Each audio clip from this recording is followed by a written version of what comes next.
एक वन में एक तालाब था। तालाब में एक बड़ा सा कछुआ रहता था। तालाब के किनारे एक वृक्ष था जिस पर एक कौआ रहता था।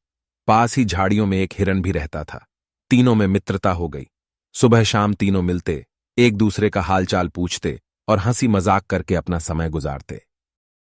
उन तीनों की दोस्ती धीरे धीरे बहुत ही ज्यादा बढ़ने लगी। तो वो कहते हैं ना, अच्छी चीजों को नजर लगते देर कहां लगती है। जिस तालाब के पास कछुआ रहता था, वहां एक मछुआरा मछलियां पकड़ने आता था। तो एक दिन मछुआरे को पता नहीं क्या सूझा। उसने सोचा कि आज कछुए का शिकार करता हूं। मछुआरे ने तालाब में जाल डालकर कछुए को पकड़ लिया। मछुआरे ने कछुए को रस्सी से बांधकर एक लाठी पर टांगा और चल दिया। अपने मित्र को संकट में देख कौआ और हिरन चिंता में पड़ गए। उन्हें पता था कि मछुआरा उनके मित्र को मारकर खा जाएगा। वे कछुए को बचाने का कोई उपाय सोचने लगे। काफी सोच विचार के बाद उन्हें एक उपाय सूझ गया। उसके बाद हिरन उस रास्ते पर जाकर लेट गया जहां से मछुआरा कछुए को लेकर गुजरने वाला था। कौआ भी वहीं पास के एक पेड़ पर जा बैठा।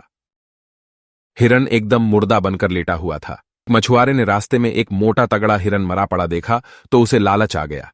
उसने सोचा कछुआ तो है ही, क्यों ना इस हिरन को भी उठाकर ले चलूं। इसकी चमड़ी बेचने से काफी धन मिलेगा। मछुआरे के पास एक ही रस्सी थी जिससे उसने कछुए को बांधा हुआ था। उसने कछुए को खोलकर एक तरफ छोड़ दिया।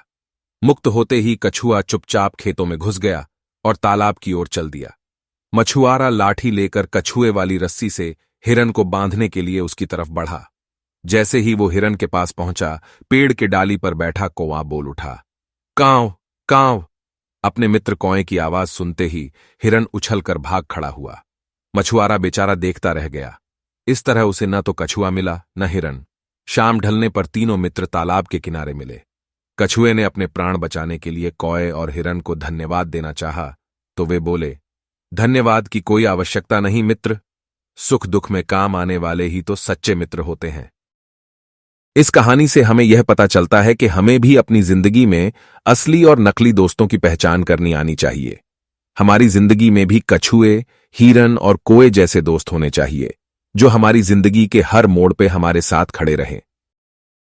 क्योंकि आज के जमाने में गिरगिट जैसे दोस्त भी कहीं ना कहीं मिल ही जाते हैं जो हमें इस्तेमाल करना चाहते हैं, हमारी दोस्ती का नाजायज फायदा उठाना चाहते हैं और सिर्फ अपने मतलब के लिए ही आपके साथ रहना चाहते हैं। तो आप भी आज से ही अपने असली दोस्तों की पहचान करना सीखें।